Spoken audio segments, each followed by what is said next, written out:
Grabe kainit sa adlaw pero ang hapak sa hangin grabe katugnaw.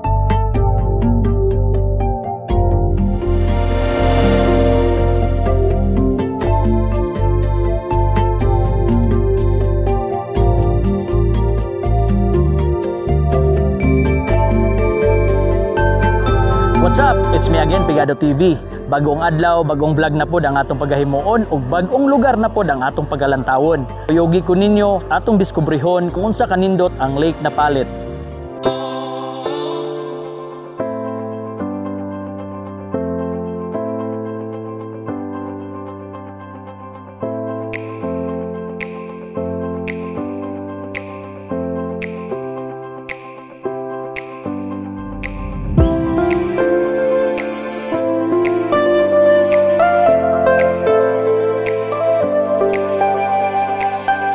So anong napalit? Ang Lake Napalit sir is garar sa kung sa Manubo pa. Pangalan nga giordina sa among tribal. Nag-imbento ani nga name is kanang tribal head ninyo before. Unsa kadako ang Lake Napalit kaysa mapa maguna to makita. Halos di siya makita, di ba? Gamay gid kay siya. Pero sa personal unsa gid kadako? Kaluwagon gid niya sir is 36 hectares. Ang kalalom sir, unsa kalalom pod? Ang yang kalawomon sir 28 feet. Nga na kalalom sir, nanabay nahitabo nga nalumos din sa Lake Napalit. Sa una sir, sa una. Pero karon nga, pinasa public na po sa LGU, so na po tayong mga rescue, na po tayong mga safety measures din. Karon wala na gid siya na. Naipanahon niya. Wala gyud. Naipanahon niya. Siruhang ka. Naipanahon niya. Talag sa lang imong makuha. Okay, sa pag-fishing ni nanay din sa Lake Napalit no, naana po na siya nakuha ng mga karpa o tilapia daw ni. Stricto ba ang Lake Napalit in terms sa mga kalat or mga basura sa mga goers? Stricto gid siya sir kay tungod kay ngano man. Ang Lake Napalit is a sacred place po sa indigenous people. Nga gapuyo diri sa mga Manubo. Alright. Then kada buntag gapulot gid mi diri og basura, nga basura kang samot ng plastics.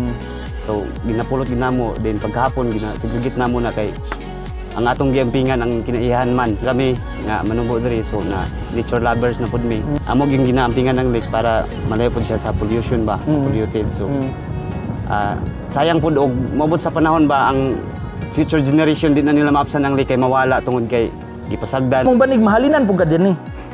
Mahalinan ba yan po? So kaning banig nimo ikaw nagahimo o imong ginakumpra ni? Kuha na, angkat lang na ako kusapdan nga mahal. Asa nimo giangkat pod? Dito sa barangay. Sa barangay. Alright. So at least maka-negosyo man ginagmay, makapalit matag asukal ug kape, di ba? Kana nga building ba? Murag unsa siya gina-construct siya ongoing or na-stop siya?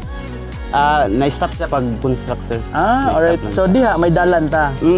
Asa padulong na sir? Diha kutob sa function hall sir. Di kan na dito na i-crossing. So by possible for the future dito na moagi and then function hall diha.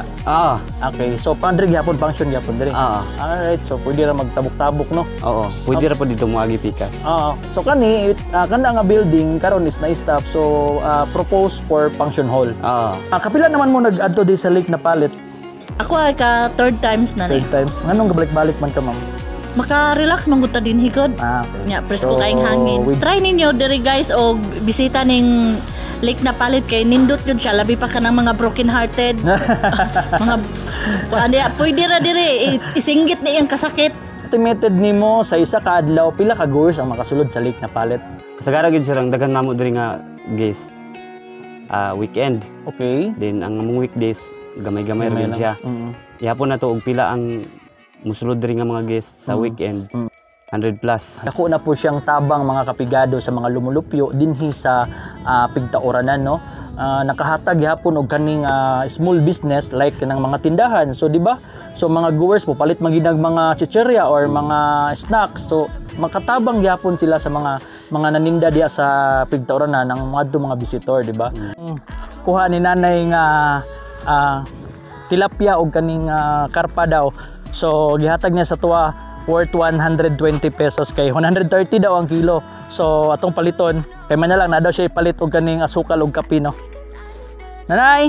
So instead na 120, gihatag na ko 150.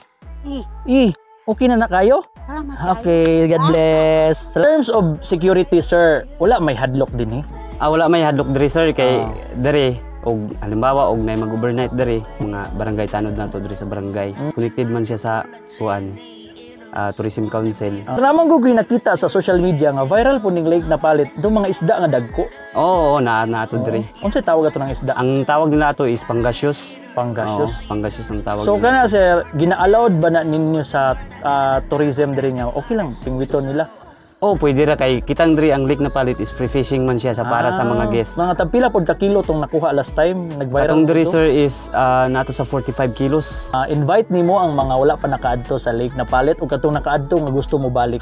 Sa katong wala pa makaanin diri sa Lake Napalit no, ang laag na mo diri kay kung makalaag mo diri, masatisfy yun mo. Nga area is safety, presko ang hangin, walay saba, kung nakay stress imong kinabuhi, nakay problema.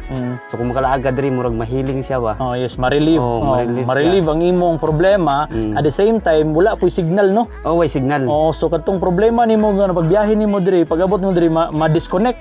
Alright, kay walay signal. Ayan. So nindot gid siya mga kapigado no laagon ang Lake Napalit as first ni Sir Arjun kay ngano ma-relieve ang imong stress, ang imong problema, ma-minimize and walay signal, dili ka maka-receive ang mga pila 5 ka oras, di ka maka-receive og problema. So ang hangin, ang klima nindot pud bugnaw like ngani alauna na sa hapon, init ang adlaw pero ang hapak sa hangin grabe bugnaw kayo, presko kayo niya. Lami kay inhale exhale ba fresh na fresh from the nature gyud ang hangin no. Tanan nga batukan pamilya. Dili ko ka ba? Shout out di ay sa ako ang lalabs nga nato sa Amerika karon. Sana Kay Robin Milagros. Mapa US, okay. Sa akong mga friends di ay i-follow di ay ninyo ning page. Wow, thank you so much Pigado TV. Just search Piga-do. Shout out sa tanang vloggers dahil diha. Kato pud mo diri. Shout out dahil ko sa akong mga classmate diha. Please congratulations in follow their advance. page. Shout out dahil sa Kwan. Oy. Tanan nga batukan pamilya. Ito, shout out lang ko sa tanan-tanan nga Kwan, mga parintin ako. Thanks. Don't go isa. One more. Dili ko ka ba? Ang mata.